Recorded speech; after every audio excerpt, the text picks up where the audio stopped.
défense. Finalement, Robida qui rejette dans le fond pour Pelletier. C'est lui le premier qui va récupérer. Et c'est un but. Oui, la rondelle qui s'est faufilée derrière Zachary Aymon. Lui qui allait amorcer son déplacement de commencer de cette façon. Donc, on voit la reprise.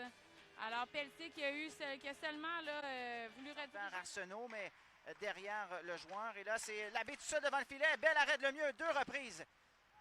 Et là...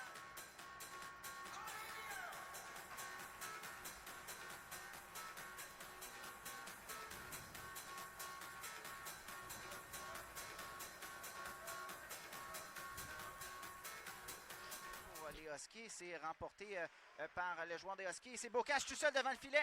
Et oh, quel arrêt de la part de Lemieux de la mitaine. Quelques feintes et remet à son compatriote gaucher. Saint-Laurent qui a le disque maintenant et tente un tir du revers et le but. Ouais. Une belle feinte de la part de Saint-Laurent, mais on a un peu perdu la rondelle, là, on dirait, là, du côté de la défense. Il fallait garder un œil dessus et je sens qu'il avait un œil dessus également. Alors, le joueur des Foreurs là, qui a eu tout le loisir de se faupiler. Très belle feinte. Là, du revers de Saint-Laurent, exact. On passe vers Drouin, mais Guénette était tout près de lui. Sinon, c'est repris par Bocage. Bocage coupe dans le centre et tire et le but! Oh!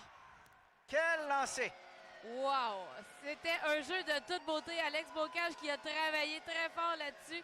Lui qui est venu appuyer son coéquipier d'abord le long de Alex Bocage. Et c'est un but signé Alex Bocage. Absolument. Le genre de but qu'il est capable de faire plus souvent que d'autres personnes en coupant au centre et en profitant de l'espace dans l'enclave pour la droite de Lemieux. Je pense que c'était un tir-passe plutôt. Bocage qui va faire une passe du côté de Bouchard. Bouchard tout seul et le but! Oh, quel magnifique but! Alors, Jonathan Lemieux qui s'était compromis et les Huskies qui ont tenu à créer l'égalité 2-2 alors qu'il reste 3 minutes 48 à la deuxième période. Les tirs au but, les Huskies qui mènent 20 et contre 15 pour les Foreurs. Et c'est quelques coups de bâton et on va chasser du charme. Et là, contre-attaque. Et là, la rondelle est tout près de Labbé. Tire et on a manqué tout un arrêt de la part de Lemieux. Je croyais que c'était un but assuré de la part d'Alex Labbé. À Labbé. Labbé qui contourne, tente il y avait seulement une main sur le bâton. Et là, le but, Labbé! Oh! Quel jeu! Très beau jeu ici, là, grâce... c'est Labbé là, qui a mis de la pression sur le gardien. À Brisson, qui dégage en territoire ennemi. Et là, c'est repris. Et là, le but! Oh non, quel arrêt! Quel arrêt!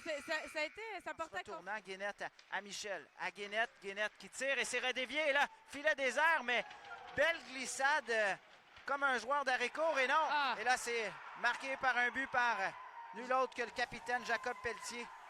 Ouais, très dommage alors qu'il restait 7 secondes au cadran. Aymon qui venait de faire, je pense, 4 arrêts. Les Foreurs qui ont eu, je ne sais pas combien de chances de marquer sur la dernière séquence. Alors que les Foreurs viennent de... Johnson qui s'amène.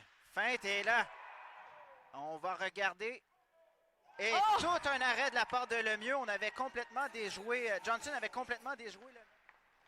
Sur la gauche d'Aymon, prend son temps, tire et là... Ah, et le but!